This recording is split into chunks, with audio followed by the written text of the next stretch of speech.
Part 4 will stand part. The question now is that Part 5 stand part, and I'd advise honourable members that it's debate on clauses 52 to 76 and the schedule. Mr Chair. I recognise the honourable member, Jacinda Ardern. Thank you, Mr Chair, and my thanks also to the messengers this evening who have an extra layer of duties running microphones around the chamber. It's my pleasure, though, to have the opportunity to speak to Part 5 of this bill, because for all of the rhetoric that we've heard from across that side of the House about how this bill is creating fundamental reform for the business community, how it's cutting through red tape, how it's making the lives of small businesses that much easier. Of all of the elements of this bill, this is probably the one where that argument may have some legitimacy for one particular industry. Now, we heard at the very beginning much discussion from the member Sam Lotuinga about saving $50,000 per annum through regulation changes to, was it animal or veterinary services or some description. This particular amendment, when put in place, will save the Film Home Entertainment Association of New Zealand $50,000 per week. Now, let me explain what this particular part of this bill does. It's one very small part, found under Part 5, Clause 55, and it says, conditions relating to display of restricted publications.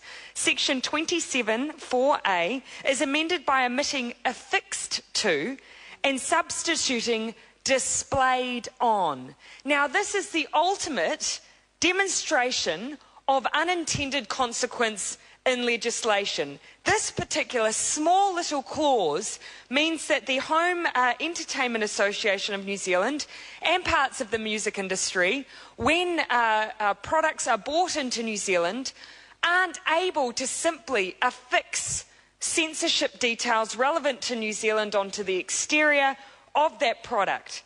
It must be, instead of just displaying it, it must be affixed to the product itself, leading to a very onerous process within the industry in order to do that. The simple use of affix instead of display is costing an industry $50,000 per week.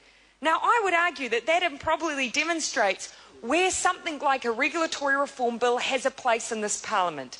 It allows us to quickly and easily rectify, I think, a consequence that no one in this House would intend, because it's simply a bureaucratic nonsense that if you are displaying the censorship details, then that should be sufficient, whether it's affixed to the product itself or to a plastic sleeve on the outside.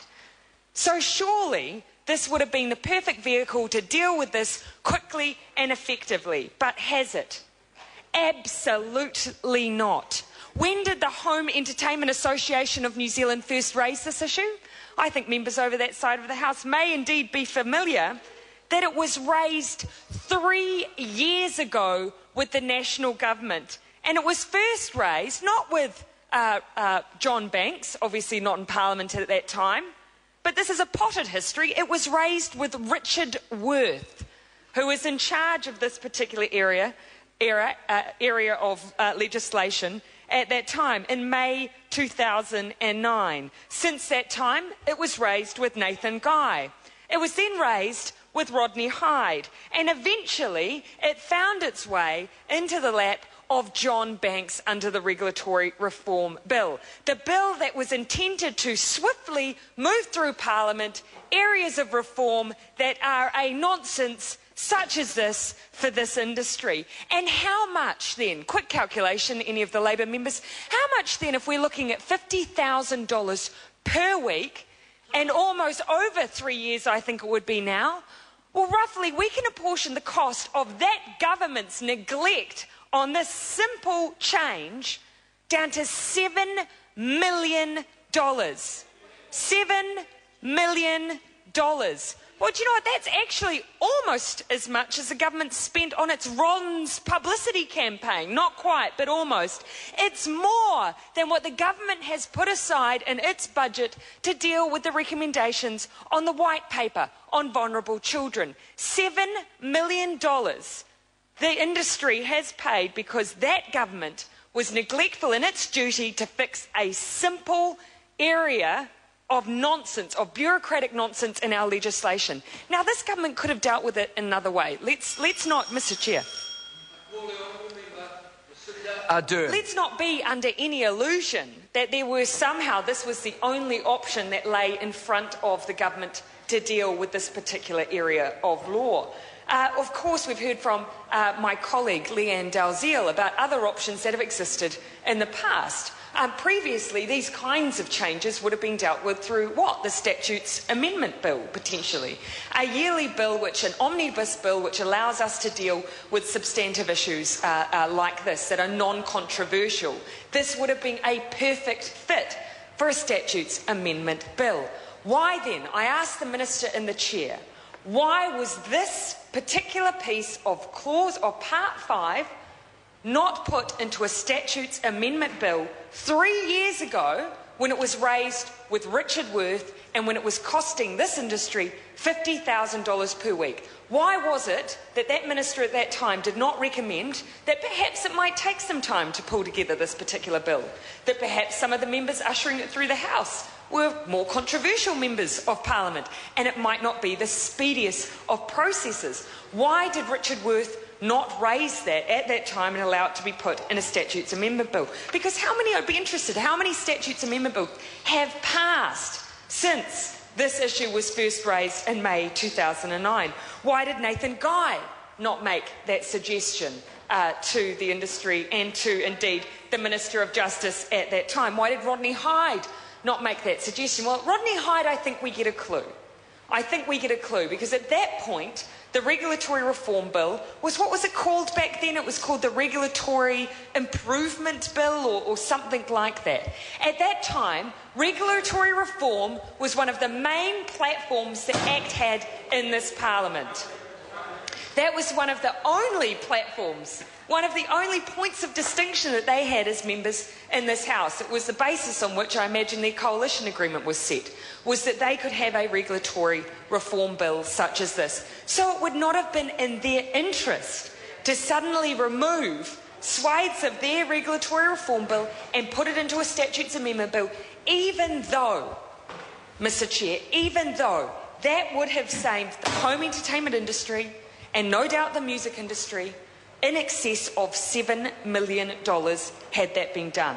This industry has paid $7 million for the ego of the ACT Party. That's what this comes down to.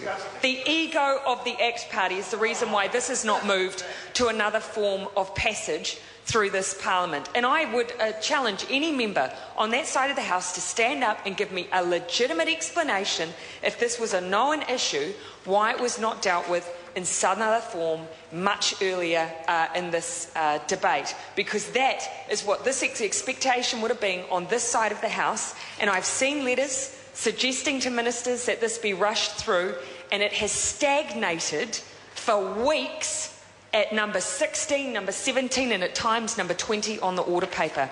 And why did it stagnate earlier this year?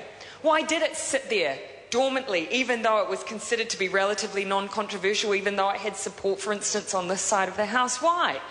Well, I would suggest that John Banks's rather controversial time in this chamber has actually hindered his ability to represent the people in this bill who would have a positive impact through the passage of this bill through the House.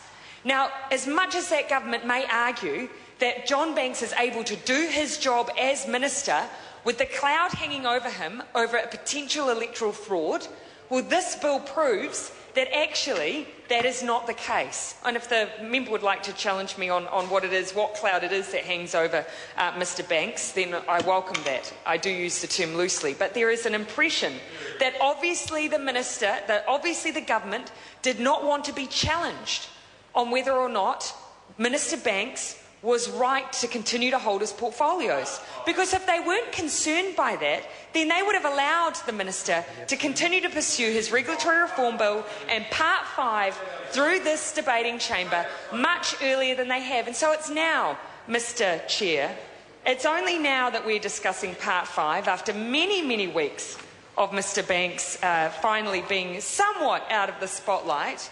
And that, I believe, is the only reason why we are now here debating Section 55 of this bill in Part 5 and the conditions relating to display of restricted publications. And I urge the government to continue the passage of this bill because it's coming at a great cost. Mr. Chair.